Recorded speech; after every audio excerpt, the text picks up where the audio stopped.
Are you where you wanted to be at this point in camp? Would you say? Yeah, I feel like every day I've learned a bunch and I'm trying to improve, and I think we're getting better as a unit, so I'm excited about it. Like, how do you kind of measure your growth day to day? You know, we sit there and analyze every throw you make in these days, but how do you kind of deal with it through these early days? Yeah, you really just look at one play at a time. I mean, that's what we do in the film room. You kind of don't really ever, how was today as a whole. You kind of look at it as, how was that play in general? Did you make the right decision on each play? And that's kind of how we judge it in the quarterback room. I think that's the best way to do it because we're just trying to improve each and every play. Do you evaluate yourself any differently this year than you might have last year at this point? Do you have a different standard now because you've been here and you've been through it? Yeah, I mean, obviously, I'm not comparing both, but I would just say obviously my understanding of what's going on is further ahead, and so right now it's still the same criteria of what I'm judging myself off of, though. It's am I making the right decision? Am I getting the ball in my hands? Am I being accurate with the football? Those kind of things.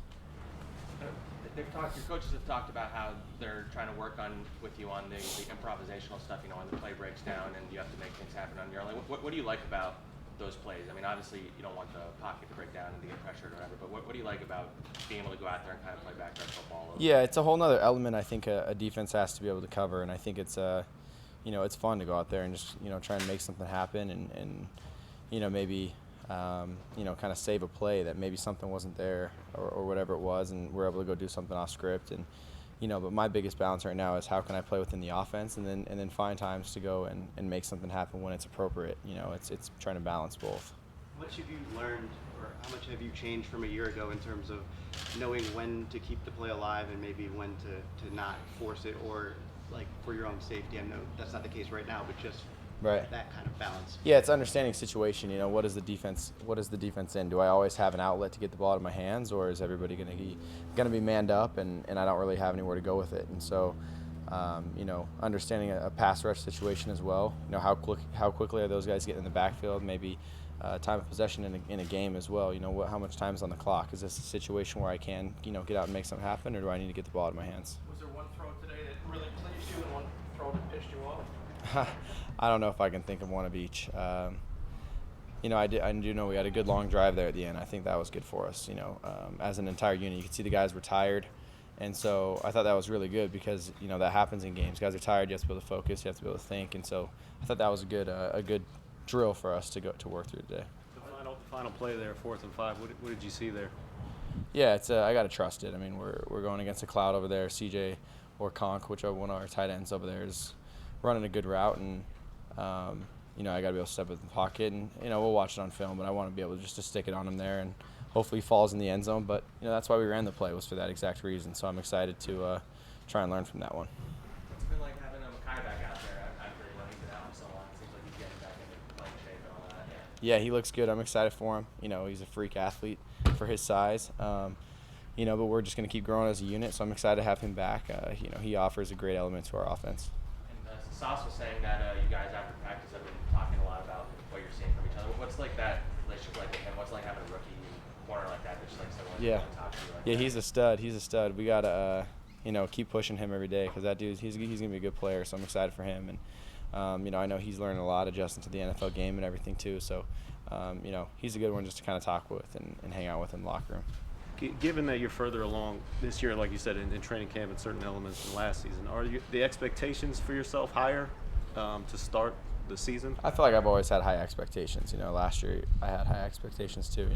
Whether you hit them or not, I think you always got to strive to be better and to challenge yourself and to always try and want to be the best. Practice is always going to be frustrating because I feel like I can go out there and be perfect on every play, which is unrealistic. Nobody's going to do that. And so of course there's always going to be something that I want to work on, and I think that's why football is so exciting and so challenging, is because you always have something you want to get better at. How much does LaFleur stress tempo, and by that I mean like between plays, like time between plays, getting in and out quickly and moving? Is that a big point of it, or do you? Yeah, it is a big point. That's on me too, like pushing guys to get up to the line and get going and getting in and out of the huddle, and because we experienced a little bit of that last year, with play clock and everything. So it does need to improve, and I think it'll keep getting there as we just keep harping on it, and guys, really getting that playing shape as we push through these training camp practices. Is there one specific area of your game that you want or need to improve between now and the season opener? I wouldn't say there's one area. I think every little bit of every area, I got to just improve it. Just being an NFL quarterback, whether that's being an accurate passer within the pocket and getting the ball out of my hands quickly to our playmakers, or improvising and going off schedule and making the easy play, whether that's running for 5 or just dishing off to a check down for 5 yards. Whatever it is, I feel like that's always something you can improve on. Is it easier to read defenses now, because you've seen a lot more in the last year? I mean, I would just say you're more comfortable with seeing an NFL defense. In college, I feel like you see the same cover 3s and cover 2s and man coverages and what they look like. And now you're starting to get a look of like, okay, this is kind of a repetitive look of what an NFL defense is supposed to look like when they're roll into certain things. And I think that's what's so exciting about joint practices coming up, is we get to see a completely different thing, and it'll just start looking more natural and more comfortable for me to pick those up. Saleh and some of your defensive teammates have said that Carl Lawson looks a lot like he did a year ago before the injury. Just from your standpoint, what does he look like, and how aware of him do you have to be when you line up? Right now I don't have to be aware of him because he can't hit me. But if we were playing, he's definitely one to be aware of. He's a freak. I'm excited for him. He does all the right things. He takes care of his body, and so it's unfortunate he's had the injuries that he's had, because he does really do all the right things. So, he hangs out in the backfield with us a little bit too much, but I'm excited to see, what he can do this year. He's a really good player. Kind of growth that you see from Garrett in the spring come out. Yeah, a lot. He's learned how to be an NFL receiver. Physically he really has all the tools, and once he grasps the offense and is able to, to apply like his skill set to it, he's a freak, and I think he really does have everything that he needs. He's going to learn every single day, just like the rest of us. How to run certain routes against certain guys, and when you need to put something on something else, but you don't, or when you just need to, just be smooth out of a cut. He's learning every single day. So. There's been a lot of talk about these Guardian helmets. I was just curious from the quarterback perspective, and you're in the pocket, it's adding some height to these guys. Like, does it change your field of vision? You can't see over Mekhi anyway, so. Yeah, everything's through people. Yeah, you're not looking over anybody. But, yeah, those are funny looking. You protect your hand, right? on the Yeah, ball throughout yeah, I the think it could. I mean, I hope that we don't hit their helmet anyways, but I do. I think they look like they help, so. Jordan Whitehead, what does he add to the defense? Yeah, you can definitely see a different element coming from Jordan. He's a really good player. I mean, you think of like a 3 deep, and you think, okay, he's supposed to be deep. He's out of the picture. These intermediate routes, we're playing off of backers, but he does a great job of understanding field position and understanding when there isn't a deep threat, and he's able to come up and help on those intermediate routes. Quarterbacks don't see that a lot of the time, and so he does a great job of trying to steal some of those and makes pictures cloudy for us, and then he really is a ball hawk of being able to run, sideline to sideline back there. Does that force you to adjust when you're in the pocket? No, I mean, really for us, it's just feeling space. Maybe we don't feel that that's him back there, but it's, hey, that throw didn't feel like there was any space there to throw that, and he's taken away that space. So we gotta check the ball down or move on. How do you deal with the daily scrutiny of your play? Who's scrutinizing? I mean, I'm sorry, I don't read any of your guys' stuff, so. You're missing out. You don't read any of our stuff? It's only Flacco that's scrutinizing me in our ping pong tournaments we got going on outside of this. Was that part of the thing? You just block out the noise? Why not? Yeah, I mean, I'm not a big social media guy. I don't have access to that kind of stuff. So I keep my mind here with the guys and in the playbook and with our coaches, and learn from what those guys are telling me. When you say you don't have access to that, you don't even have, like, what does that mean? I just don't have social media on my phone. I want to be locked into what's going on our field and in our meeting rooms. Well, I haven't had the last 50 columns I've written on you.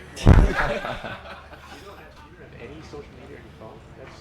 Yeah, I mean, I'd say that's pretty common with a lot of athletes, right? I mean, and it's something I've done ever since I was in college, just not having the social media apps. I have a team that helps me with social media, posting stuff and all that. And, they'll send me content of, hey, do you want to put this up or that up? And, I generate stuff, with our guys on our team. Hey, I think that'd be cool to post and, show off so-and-so. But, really when it comes down to just reading things, I mean, I don't ever get into that stuff. I don't ever just scroll down social media. Did you have it that way at BYU?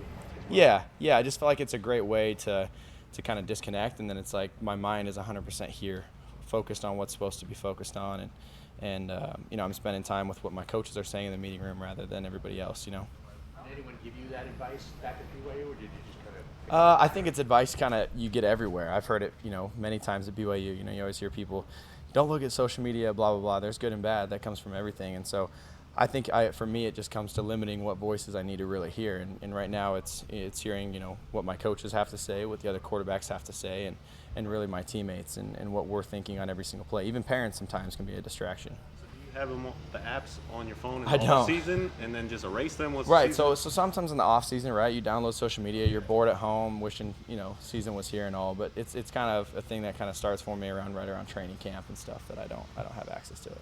Ever try to get a few minutes of that? Because some of them are on social media. They do quite a bit. I mean, they got their way of handling it, right? For me, I feel like that's what works for me, and I'm sure even if they are on social media, they do a good job of handling it that way. So.